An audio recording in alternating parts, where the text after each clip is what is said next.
कर्पूरगौरं करुणावतारं संसारसारं भुजगेन्द्रहारं सदा वसन्तं विद्यारविन्दे भवं भवानी सहितं नमामि। मन्दारमाला कलितालकाय कपालमालाङ्कितसुन्दराय दिगम्बराय च दिगम्बराय नमः शिवाय च नमः शिवाय।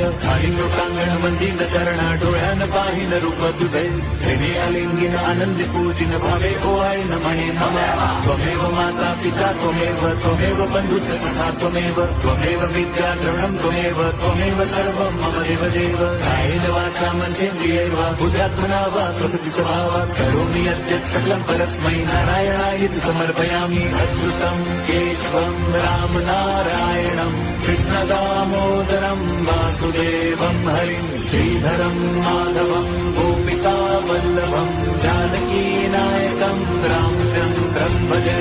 हरे राम।